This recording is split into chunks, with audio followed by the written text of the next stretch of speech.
আজকে প্রথমেই ধন্যবাদ জানাই আল্লাহর কাছে, অশেষ শুকরিয়া। আসলে আমরা হয়েছিলাম গুম, বিশ্বের নানা প্রান্তে গুম অর্থাৎ জোরপূর্বক গায়েব করে দেওয়ার বিভীষিকা আমরা প্রত্যক্ষ করেছি। ল্যাটিন আমেরিকান দেশগুলো, আর্জেন্টিনা, চিলি, পেরুতে গুমের পেছনে মূল কারণ হিসেবে আমরা দেখতে পাই দীর্ঘমেয়াদী সামরিক শাসনের নির্মমতা। আবার যদি আফ্রিকান দেশগুলো কিংবা মধ্যপ্রাচ্যে যুদ্ধ বিধ্বস্ত দেশগুলো, সেখানে যদি গুমের পেছনে মূল কারণ হিসেবে আমরা দেখতে পাই গৃহযুদ্ধ, সশস্ত্র সংঘাত, সরকারি ও বিদ্রোহী বাহিনীর মধ্যে অস্পষ্ট সীমারেখা, সেখানে কারা গায়েব করছে তা বোঝা যায় না, শাসক না সন্ত্রাসী, সীমারেখা ঝাপসা হয়ে যায়। কিন্তু বাংলাদেশে শেখ হাসিনা শাসন আমলে গুমের ঘটনাগুলো, সংগঠিত গুমের ঘটনাগুলো একেবারে ভিন্ন প্রকৃতির। এখানে কাউকে গুম করা হয় না সামরিক অভ্যুত্থানের অজুহাতে, এখানে কাউকে গুম করা হয় না গৃহযুদ্ধের আবহে, এখানে গুম করা হয়েছে সম্পূর্ণ রাজনৈতিক উদ্দেশ্য হাসিলের জন্য। দমন পীড়নের ভয়ানক স্টিম রোলার চালিয়েছিল ফ্যাসিস্ট হাসিনা। হিউম্যান রাইটস ওয়াচের দক্ষিণ এশিয়ার ডিরেক্টর মীনাক্ষী গাঙ্গুলি এক প্রতিবেদনে বলেন, এশিয়ার অন্য 4টি রাষ্ট্র থেকে বাংলাদেশে গুমের ঘটনাগুলো অধিক নির্মম ও নজিরবিহীন। ফ্যাসিস্ট হাসিনার নির্দেশে সরাসরি গুমের সাথে জড়িত ছিল সরকারের বিভিন্ন বাহিনী। হাসিনার আমলে গুম করার প্রধান অপরাধ ছিল ভিন্ন রাজনৈতিক মতাদর্শ ধারণ করা। এখানে আচ্ছা, যাই হোক, এখানে আজকে ট্রাইব্যুনালে তো আপনারা ভালো করেই জানেন 15 সেনা অফিসারকে নিয়ে আসা হয়েছে। এটা বাংলাদেশের অনেক বড় অ্যাচিভমেন্ট। আমি চিফ প্রসিকিউটর মহোদয়কে আমার হৃদয়ের অন্তঃস্থল থেকে আমরা সবাই ধন্যবাদ জানাই যে আমরা যে গুম হয়েছিলাম, আমাদের যে নির্মম নির্যাতন আমাদের উপর দিয়ে চলে গিয়েছে, আজকে আমরা কিছুটা হলো তার তৃপ্তি, আমরা আমাদের উপর যে ঝড়টা গিয়েছে এর কিছুটা সান্ত্বনা আমরা দিতে পারছি যে এই সুপ্রিমেসি, যার সুপ্রিম পাওয়ার ছিল যাদের, তাদেরকেও আমরা আজকে আদালতের সম্মুখীন আনতে পেরেছি। এটা আমাদের জন্য একটা বিরাট অ্যাচিভমেন্ট। এবং যারা গুম থেকে ফিরে আসেনি তাদের নিখোঁজ, তাদের কণ্ঠ হয়ে আজকে আমরা কণ্ঠ হয়ে বলছি, এবং তাদের নিখোঁজ চোখের ভাষাকে আমরা বিশ্ব দরবারে তুলে ধরে বলতে চাই যে তাদের বিচার একদিন হবেই হবে এবং ন্যায় বিচার যেন হয়। এবং এই গভর্নমেন্টকেও আমরা ধন্যবাদ জানাই। ডিজাইন, এলিগেন্স, বিউটি, সেরা পণ্য সবার জন্য জেভিকো। আজমিনা, আজকে আমাদের ইকবাল সাহেব কথা বলো। আমি অ্যাম্বাসেডর মারুফ জামান। আমি ইকবাল চৌধুরী। আমরা সবাই কিন্তু এখানে গুমের শিকার, গুমভুক্ত, মানে গুমের পরিবার আমরা। আমার পিছনে আছেন সাবেক অ্যাম্বাসেডর মারুফ জামান, আমার বাম পাশে আছেন ব্রিগেডিয়ার জেনারেল আব্দুল আমান আদবি, উনি সচিব পররাষ্ট্র মন্ত্রণালয় এবং অ্যাম্বাসেডর। আমার ওদিকে আছেন লেফটেন্যান্ট কর্নেল হাসিন, সবাই চিনি, সবাই আমরা গুম পরিবারের মানুষ। তো আমাদেরকে তো গুমে যেটা হচ্ছে অতি বললাম নাই, ঘটনা সব আপনারা জানেন। আমার উদ্দেশ্য ছিল যে আজকে একমাত্র মহান আল্লাহর দরবারে এই জন্য প্রার্থনা জানাচ্ছি, দোয়া করছি আল্লাহর কাছে আমরা শুকরিয়া জানাচ্ছি। তা আমাদের যেটা ছিল আমরা গুমের বিচার পাওয়ার, চূড়ান্ত বিচার পাওয়ার পদক্ষেপে প্রথম ধাপ আজকে সাকসেসফুল। যেসব আসামি রাষ্ট্রীয় ড্রেস পরে রাষ্ট্রীয় প্রতিষ্ঠান থেকে যারা ফ্যাসিস্টদের পক্ষ হয়ে এভাবে গুম খুনে জড়িত ছিল, তাদেরকে যাতে এখানে আনতে পারছি, সেজন্য thanks to the government, thanks to the court, thanks to the ICT, thanks to the chief prosecutor all. আর আমরা যেটা বিচার চাচ্ছি, আশা করি বিচার পাবো। আর বিচারে প্রথম পদক্ষেপে যেহেতু সংসদ ছিল, আজকে তাদের এইসব কি বলে আসামিদেরকে আনবে কিনা, যা হোক শেষ পর্যন্ত আনতে বাধ্য হচ্ছে। আসামিরা ওনাদেরকে অলরেডি কারাগারে প্রেরণ করা হয়েছে। বাকি যারা বিদেশ আছে তাদেরকে, আমাদের দাবি তাদেরকে যেন ইন্টারপোলের মাধ্যমে যে হোক পত্রপত্রিকা বিজ্ঞাপন দিয়ে ইন্টারপোলের মাধ্যমে তাদের বিদেশ ধরে আবার কোর্টে হাজির করে। এটা থ্যাংক ইউ। একটা শুধু বলি, সেনাবাহিনীর গৌরবময় ইতিহাস আমাদের জানা, কিন্তু সেনাবাহিনীর গৌরবময় ইতিহাস, সেনাবাহিনী দেশের সংকটকালে সবসময় পাশে ছিল। কিন্তু আমরা চাই যে এই যে সেনাবাহিনীর যে গৌরবময় ইতিহাস অটুট থাকুক, কিন্তু কিছু বিপদগামী অফিসারের কারণে পুরো বাহিনীকে আমরা কলঙ্কিত হতে দেব না। আসসালামু আলাইকুম, আমি অ্যাম্বাসেডর মারুফ জামান। আমি সচিব ব্রিগেড পররাষ্ট্র মন্ত্রণালয় থেকে। আমাকে 16 মাস গুম করে রাখা হয়। আমাকে যখন গুম করে রাখা হয় জয়েন্ট ইন্টারোগেশন সেল, যেটা আপনার কোড নেম হলো আয়নাগর, তার আগের নাম ছিল ব্ল্যাক হোল। আমি আজমি হাসিন, কর্নেল হাসিন আমরা একসাথে একই সময় ছিলাম। ইকবাল সাহেব, আমরা এই 4 জন একই পিরিয়ডে ছিলাম। আপনাদের সবাই একই বিল্ডিংয়ে জিআইসির 2-3টা ব্লক আছে, ওখানে ছিলাম। এবং আল্লাহর কাছে আমাদের হাজার শুকুর যে আপনাদের জন্য, আমাদের দেশের মানুষের জন্য দোয়ার জন্য আজকে আমরা বেঁচে আসছি। এটা আমাদের সেকেন্ড জীবন। আমাদের উপর যে কি অন্যায় করা হয়েছে তা আমাদের মুখে কেউ বলতে পারবে না। একদিন যদি কেউ এখানে রাখা হয় তাহলে বুঝবেন যে তার কী অবস্থা হয়। আপনাদের সবাইকে ধন্যবাদ। আমি আমার দীর্ঘায়িত করবো না। এবং আজকে যে আমি এই দিনটা দেখতে পেরেছি আমরা, এটা আপনাদের জন্য এবং বাংলাদেশ জনগণের প্রেশারের জন্য, যে কিছু দুর্বৃত্ত অফিসার আর্মির, আমি কিন্তু সেনাবাহিনীর, উনিও সেনাবাহিনীর রিটায়ার্ড অফিসার, আর্মি এর জন্য দায়ী না। যে আর্মির বলে যে আর্মির খারাপ, এটা ভুল করছে। এটা কিছু কতিপয় কি বলবো corrupted killers, they are the ones who are the victims to perpetrators. And আমি এটাই লাস্টে বলবো, আরও অনেক পারপিট্রেটার্স ফ্রি আছেন আমাদের কেসের সবার সাথে, ওদেরকে যেন এনে একইভাবে এবং প্রিজন ভ্যানে এনে এসি রুমে এনে অফিসার্স মেসের খাওয়া খাওয়ায় না খাওয়ায় আমাদের যেভাবে রাখা হয়েছিল ওদেরকে যেন ঠিক একইভাবে রাখা হয়, বা তার চেয়েও কঠিনভাবে রাখা হয়, because they have committed crimes against humanity, মানবতা বিরোধী অপরাধ। এইটা একটা UN grave crime against humanity একটা ক্লজই আছে। আমি আর দৌড়াইতে করবো না, আমি আজমিকে বলবো আমার ছোট ভাই এসে কিছু বলতে। ধন্যবাদ। আসসালামু আলাইকুম। ছোট ভাই না, বন্ধু। বন্ধু আপনার কাছে একটা প্রশ্ন আছে, আপনার তো প্রতিক্রিয়া জানাবেন। সেটা হচ্ছে এই সামরিক কর্মকর্তাদের যারা আইনজীবী ছিলেন তারা এখানে ভিড় করেছেন, তাদের বক্তব্য হচ্ছে আন্তর্জাতিক অপরাধ ট্রাইব্যুনালের সংশোধিত আইনে যে বিশেষ সি সংযুক্ত হয়েছে সেই অনুযায়ী তারা চাকরিতে থাকতে পারেন না আইন অনুযায়ী, কিন্তু তিনি বলেছেন যে এটি তাদের বেলায় অ্যাপ্লিকেবল না, অপরাধ যখন হয়েছিল ওই সময়ের আইন অনুযায়ী তাদের চাকরিতে। আমার কথা শেষ করেন, তারপরে বলেন। Retrospective effect. আচ্ছা, প্রথমে হলো আমি একটা সংশোধন করছি, Maruf is my very old friend, not, আমি ছোট ভাই না। আউযু বিল্লাহি মিনাশ শাইতানির রাজিম, বিসমিল্লাহির রহমানির রহিম, আলহামদুলিল্লাহি রাব্বিল আলামিন, আসসালাতু ওয়াসসালামু আলা রাসূলিল কারীম। আপনাদের সবাইকে আসসালামু আলাইকুম জানাচ্ছি। আমি প্রথমেই মহান আল্লাহর কাছে শুকরিয়া আদায় করছি যে আমি একজন ভিকটিম হিসাবে তারা জুলুম করেছে তাদেরকে আজকে আদালতের, তাদের সবাইকে না হলো তাদের একাংশকে আদালতে হাজির হয়েছে এবং তাদেরকে কারাগার প্রেরণ করা হয়েছে। আমি ধন্যবাদ জানাচ্ছি মাননীয় প্রধান উপদেষ্টা, আইসিটি টিম, বিশেষ করে অ্যাডভোকেট তাজুল, ওনারা দিনরাত কাজ করেছেন, তাদেরকে আমি ট্রাইব্যুনালকে ধন্যবাদ জানাচ্ছি এবং আপনাদের সবাইকে ধন্যবাদ জানাচ্ছি। আমি দুটা কথা বলতে চাই। প্রথম কথা হলো যে আমি এই মামলা প্রতিহিংসার জন্য করিনি। আমি প্রতিহিংসা পরায়ণ নয়, আমি জিজ্ঞাসা পরায়ণ নয়, আমার কোনো হিংসা নেই। আমার এটা নিয়ে সেনা কর্তৃপক্ষের ঊর্ধ্বতন কর্তৃপক্ষের একাধিকবার অনেক মিটিং হয়েছে এটা নিয়ে। আমি মামলা করবো কি করবো না। আমি ডিসেম্বরে করেছি, আপনারা হয়তো জানেন না। জানুয়ারিতে কিন্তু এই 5 জন ডিজির বিরুদ্ধে ওয়ারেন্ট বের হয়েছিল এবং তাদেরকে তখন গ্রেফতারের চেষ্টা করা হয়েছে, তারা তখন থেকে পলাতক। এই ওয়ারেন্ট কিন্তু প্রথম ওয়ারেন্ট নয়, এটা তাদের বিরুদ্ধে দ্বিতীয় ওয়ারেন্ট। আমি মামলা করেছি শেষ পর্যন্ত এই কথা চিন্তা করে যে আমি দেশবাসীকে একটা মেসেজ দিতে চাই, যারা ভবিষ্যতে রাষ্ট্রপ্রধান, সরকার প্রধান হবে এবং বিভিন্ন বাহিনী প্রধান হবে, তাদের কাছে মেসেজ দিতে চাই যে অন্যায় করে, জুলুম করে, মানুষের অধিকার লঙ্ঘন করে কেউ পার পেতে পারে না। সকল অপরাধীকে বিচার পেতে হবে। বাট আমি এই জিনিসটা দৃঢ়ভাবে বলতে চাই, তাদের উপর কোনো জুলুম হোক, অবিচার হোক, এটা আমি চাই না।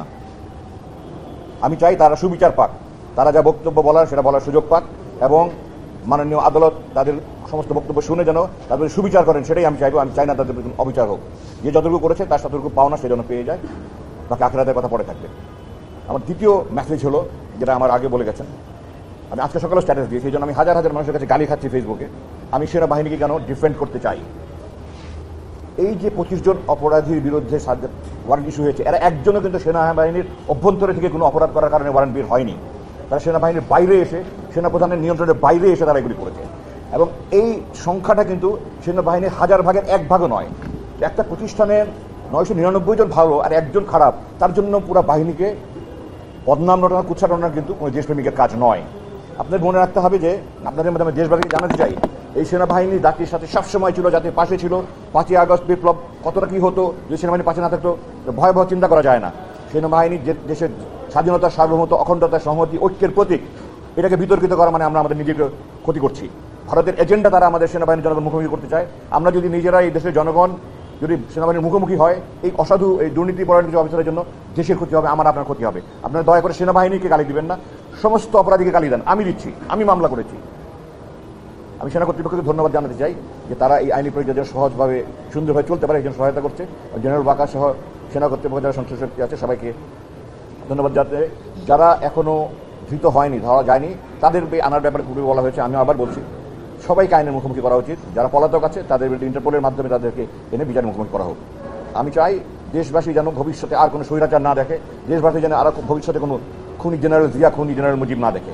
আমরা যেন সবাই এক স্বাধীনতা, সার্বভৌমত্ব, অখণ্ডতা রক্ষার জন্য একসাথে থাকতে পারি এবং সুখী, শান্তিপূর্ণ, সমৃদ্ধ বাংলাদেশ গড়ে তুলতে পারি। এই কামনা করে আমি শেষ করছি। আপনাদের সবাইকে ধন্যবাদ। আসসালামু আলাইকুম। জি, একটা প্রশ্ন এসেছে এখানে যে তারা সার্ভিসে থাকবে কিনা। এটা আইনের ব্যাপারে, আইনের ব্যাখ্যা ট্রাইব্যুনাল যারা প্রসিকিউটর আছে ওনারা দিতে পারবেন। আমি আইনজ্ঞ নই, আমি আইনজীবী নই, আইনের ব্যাপারে আমি পারদর্শী নই। তবে আমি যতটুকু বুঝেছি, এটা নতুন অ্যামেন্ডমেন্ট হয়েছে, এটা থার্ড অ্যামেন্ডমেন্ট একটা হয়েছে। এই অ্যামেন্ডমেন্ট এটা করা হয়েছে, এটা কেন করা হয়েছে, কার জন্য করা হয়েছে আমি জানি না। তবে আমি এতটুকু জানি যে বেসামরিক প্রশাসনে যারা আছে বা পুলিশ যারা আছে তাদের বিরুদ্ধে অভিযোগ আনা হলেই কিন্তু তারা চাকরিচ্যুত হয়ে যায়। তো আইন যদি একটা দেশে থাকে তাহলে এটা শুধু বেসামরিকের জন্য, সামরিকের জন্য আলাদা হতে পারে না, একই ধরনের অপরাধের জন্য। তো এটা করা হয়েছে কি উদ্দেশ্যে আমি জানি না, এটাতে এখন তারা আইনের ব্যাখ্যা যারা আইনজীবী আছেন ওনারা দিতে পারেন। যে বিষয়টা আনা হয়েছে যে চাকরি থাকবে না, সেনাবাহিনীর প্রচলিত নিয়মে যেসব মামলাগুলি সেনাবাহিনী করতে পারে না, এই ধরনের অভিযোগ হলে তখন তাদের চাকরি থেকে বের করে দেওয়া হয়, অবসর দেওয়া হয়, কাউকে বরখাস্ত করা হয়, তারপর পুলিশকে সোপর্দ করে। এটাই হওয়ার কথা ছিল, এই আইনের কি দরকার ছিল না? তারপর যখন করতে পরিচ্ছন্ন হওয়ার জন্য এরা চাকরি থাকতে পারে না। আর এমন অপরাধ ক্রাইম এগেন্সট হিউম্যানিটি, এখানে কোনোভাবেই চাকরি থাকার অবকাশ নাই। এখন আমার সবার কথা এক, আমারও কথা এক, ন্যায় বিচার ইনসাফ কায়েম হোক। সেনাবাহিনী অপরাধী না, সেনাবাহিনীর গুটি কয়েক অসৎ সদস্য, বিপদগামী সদস্য শেখ হাসিনার প্ররোচনায় এই অপকর্মগুলি করছে। আমাদের পরিষ্কার হতে হবে, শুধুমাত্র আওয়ামী লীগ এবং শেখ হাসিনার জন্য আজকে সেনাবাহিনীর কিছু সদস্য বিপদগামী হয়েছে। আমরা ইনসাফ চাই, এই বিচার, এই আয়নাঘর আছে, এটা প্রকাশ করা 22 সালে কেউ কোনো কথা বলেন নাই, কোনো জেনারেলও কথা বলেন নাই, উচিত ছিল। আজকে আমরা বিচার পাচ্ছি, আল্লাহ কাছে, মহান আল্লাহ কাছে শুক্রিয়া। জেনারেল ওয়াকারকে ধন্যবাদ, উনি কোঅপারেট করছেন, ওনারা ইনসাফ চাচ্ছেন, আমরাও ইনসাফ চাই। তবে একটু কথা আছে আমার, স্বরাষ্ট্র উপদেষ্টা সাবজেক্ট সৃষ্টি করছেন, আমি এর বিপক্ষে। কোনো বৈষম্য চলবে না কারোর সাথে।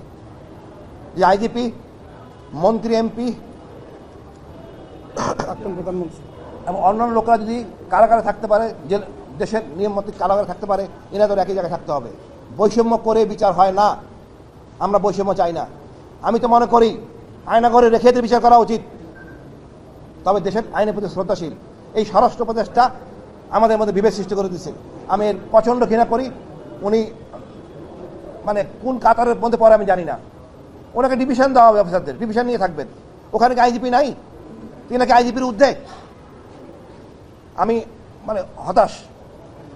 আমাদের তাজুল ভাই বা আইসিটি চরম ভালো কাজ করছেন, এটা প্রকাশ করা যাবে না, মানে এটা ভাষা প্রকাশ করা যাবে না।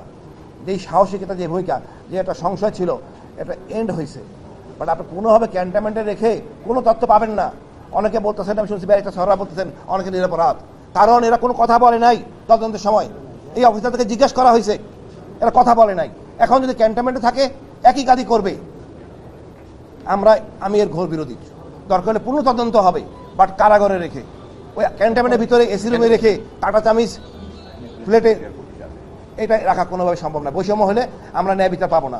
দেশের যারাই সাথে জড়িত, ন্যায় বিচার করতে হবে। আমি চাই না ওই সৈনিক, এই ধরনের লোকদের হামিলদার সার্জেন্ট হোক, অফিসার যারা মনে পানি কাজটা করছে তাদের বিচার হওয়া উচিত এবং দেশের প্রচলিত আইনি বিচার হবে। ধন্যবাদ। আমি একটু পরিষ্কার করতে চাই যে আমি টেলিভিশনে অনেক তর্ক বিতর্ক দেখছি, ফেসবুকে দেখছি, এমনকি আমাদের কিছু কিছু সামরিক অফিসারও দেখছি যে তাদেরকে সেনা আইনে বিচার করার জন্য। আমি বাংলাদেশ সেনাবাহিনী যে আমাদের আইন বিভাগ আছে, এটাকে জাজ অ্যাডভোকেট জেনারেল ব্রাঞ্চ আছে বলে, জ্যাক ব্রাঞ্চের সর্বোচ্চ পর্যায়ে যিনি, ব্রিগেডিয়ার জেনারেল র্যাঙ্ক। আমি কয়েকজনের সাথে কথা বলেছি যারা জ্যাক ব্রাঞ্চের প্রধান ছিলেন। 4টা আইন তারা করে অপরাধ করেছে যেটা সেনাবাহিনীতে কোনো বিচার করার আইনই নাই। সুতরাং সেনা আইনে তাদের বিচার অন্যভাবে করতে পারে, এই 4টার জন্য করে নেই। 1 নম্বর অপহরণ, সেনাবাহিনীতে অপহরণের কোনো আইন নেই। 2 নম্বর অবৈধ অন্তরীণ রাখা, আনলফুল ডিটেনশন, কোনো আইন নেই। 3 নম্বর ক্রাইম এগেনস্ট হিউম্যানিটি, কোনো আইন নাই। 4 নম্বর ডিজিটাল সিকিউরিটি অ্যাক্ট। তো যে সমস্ত আইন সেনাবাহিনীতে নাই, ওগুলোর জন্য সে বাইরের অপরাধের সাথে সংযুক্ত থাকে, বাইরের কোর্টে করতে হবে। সুতরাং এগুলো ব্যাপারে সেনাবাহিনীতে আইন, কোনো রকমের কোনো আইন নেই। এটা নিয়ে অনেক টকশোতে দেখি আমি, ওনারা না জেনে কথা বলেন। আমি দুঃখ প্রকাশ করছি যে ওনারা না জানলে ওনাদের কথা না বলা উচিত। মানুষকে ওনারা বিভ্রান্ত করছেন, কিছু কিছু সেনা কর্মকর্তা অবসরপ্রাপ্ত তারাও করছেন। আমি স্পষ্ট বলতে চাই, তারা যে সমস্ত অপরাধ করেছেন, যে 4টার কথা বললাম, এগুলো সেনাবাহিনীতে বিচারের কোনো আইন নাই। তাহলে কি তারা মাফ পেয়ে যাবে? না, তারা বেসামরিক আদালতে তাদের বিচার হতে হবে। ধন্যবাদ। সেনা সদস্যদেরকে হাজির করা হলো এবং আনুষ্ঠানিকভাবে তারা আইনি প্রক্রিয়ায় সম্পৃক্ত হলেন। একজন ভিকটিম হিসেবে আমার আশাবাদ, আর কোনোদিন দেশপ্রেমিক সেনা সদস্যদেরকে দিয়ে ভাড়াটা খুঁড়ির কাজ যেন করানো না হয়। জনগণের রক্ষক সেনাবাহিনীকে আর কোনোদিন যেন জনগণের মুখোমুখি দাঁড় করানো না হয়। আমাদের সার্বভৌমত্বের রক্ষক সেনাবাহিনী যেন আর কোনোদিন কোনো আধিপত্য শক্তির পুতুল না হয়ে যায়, সেই নিশ্চিত হবে বিচারের মাধ্যমে আমার বিশ্বাস। আবার দৃষ্টি আকর্ষণ করছি সবার কাছে, যেই শীর্ষ সামরিক কর্মকর্তারা দেশ ত্যাগ করেছেন, তারা সেই অবস্থা দেশ ত্যাগ করেছেন যখন তাদের পাসপোর্ট বাতিল ছিল, তাদের নামে ওয়ারেন্ট ছিল। ওয়ারেন্ট থাকা অবস্থায়, পাসপোর্ট বাতিল অবস্থায় ক্যান্টনমেন্টের ভিতর থেকে কেমন করে তারা দেশ ত্যাগ করলো, এই ব্যাপারে একটি উচ্চপদস্থ কমিশন গঠন করার আহ্বান জানাচ্ছি। এবং যারা সে সময় কর্মরত ছিল, তাদের হাত থেকে আমাদের সার্বভৌমত্ব নিরাপত্তা দিয়ে আমরা নিশ্চিত থাকতে পারি কিনা একজন ভিকটিম হিসেবে, এই বিষয়ে আমি অন্তর্বর্তী সরকারের আহ্বান জানাচ্ছি যে যারা দায়িত্বরত ছিল, যাদের ওয়াচে যাদের তত্ত্বাবধানে থাকা অবস্থায় তারা দেশ ত্যাগ করেছে তাদেরকেও জবাবদিহির আয়তায় আনা উচিত, যাতে যাদের বিচার হচ্ছে এবং যারা দেশ ত্যাগ করেছে তারা যেন কোনোভাবে এই বিচারকে প্রভাবিত করতে না পারে। আরও আহ্বান জানাচ্ছি, ক্যান্টনমেন্টের ভিতরে যে অবস্থা সাবজেল, সেখানে জেল কোড ফলো হচ্ছে কিনা, যাদেরকে আটক রাখা হয়েছে তারা কি কোনোভাবে সেনা সদস্য সার্ভিং সেনা সদস্যদের সাথে যোগাযোগ করছে কিনা, এটি নিশ্চিত করা খুবই জরুরি। যদি না হয়, আমরা যারা ভিকটিম এবং সাক্ষী আছি আমরা আমাদের জীবনের হুমকি আশঙ্কা করছি। তারা যদি গ্রেফতার করা অবস্থায় ক্যান্টনমেন্টের ভিতরে অবস্থান করে কোনোভাবে বিচারকে প্রভাবিত করার চেষ্টা করেন, সেটা খুবই আতঙ্কজনক বিষয় হবে। জেল কোড পুঙ্খানুপুঙ্খে অনুসরণ হচ্ছে কিনা সেই নিশ্চিত করতে হবে এবং জনসম্মুখে সেটা প্রমাণ করতে হবে যে এখানে কোনো রকম সম্পৃক্ততা নেই এবং তারা কোনোভাবে ক্যান্টনমেন্টের ভিতরে অবস্থান করে এই বিচারকে প্রভাবিত করতে পারবেন না। এই বলে আমি শেষ করছি। ধন্যবাদ।